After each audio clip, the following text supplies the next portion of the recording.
be the two or three top indicators or questions they should be asking their new employees or employees as far as stay interviews? How important stay interviews are? Because we're one of the first ones to get a set of 50 plus questions, at the discretion of HRO, and say, okay, pick your top 4 or 5 questions based on your core values and culture. But what's on Kevin's mind? Say, that's a great question. We have a whole list. I think there's about 18 questions we've put out there, Adil, that really speak to the critical questions to ask. But let me share this. Just because I want to share a next practice. So one of the next practices we see in stay interviews, because a lot of stay interviews are incredibly powerful. We would encourage every firm to do that versus exit interviews for all the obvious reasons. But there's still sometimes doubt that companies have that they're actually getting the full picture from even those people in a stay interview.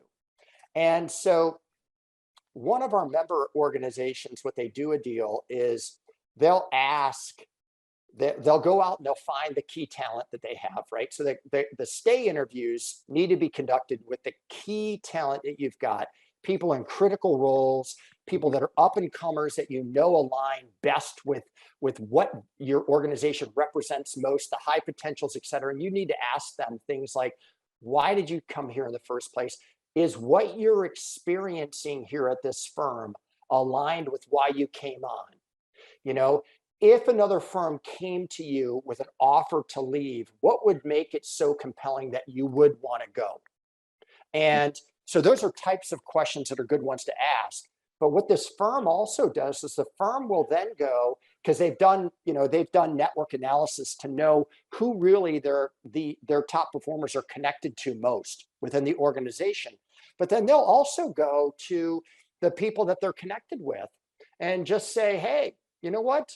And this is only if that person leaves.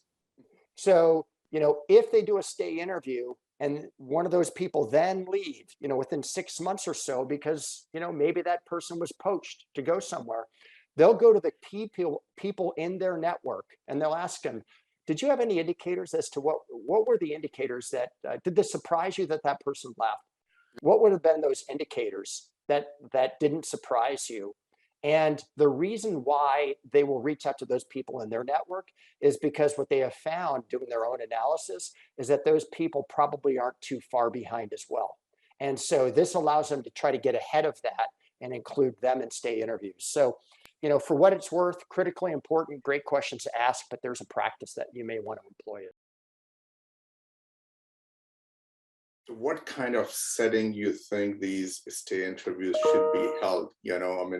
Just for the executives out there. Here's what we hear from our members. They feel that the companies that do this and do this well, they feel it's really important that you get at least 2 layers away from the person from a stay interview. It's not the immediate supervisor. It's not the supervisor's supervisor. It's at least two it's let's say 3 layers or more away. So that person really does feel that sense of disconnect. You could do it in virtual Zoom. It's never recorded, right? And you just got to be upfront with the individual as well and say, we're using this. Here's why we're using this information. It's like any employee survey. If you ask a survey question of your employee and you don't tell them why you're asking it or how the data is going to be used, they're never going to answer truthfully because they always doubt and wonder, why is this going to be used? So be upfront. We just want to use this to get better, and everything remains confidential. Great. Just for the audience, clarify the layers.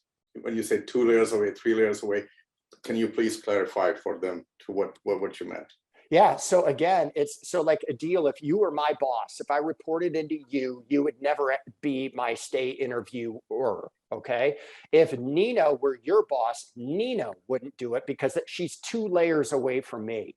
We would get someone who is, either 3 layers away hierarchically or functionally in a totally different non-collab, not a function that's always lockstep with my function. And so you want to create as much distance as possible there.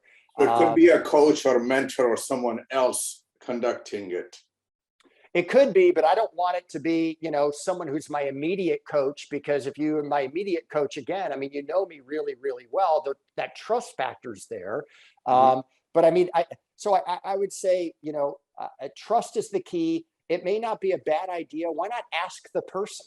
Hey, who would you feel most comfortable? We'd love to be able to ask you questions as to what keeps you around and Wonderful. what would be best. Who would you feel most comfortable sharing that information with?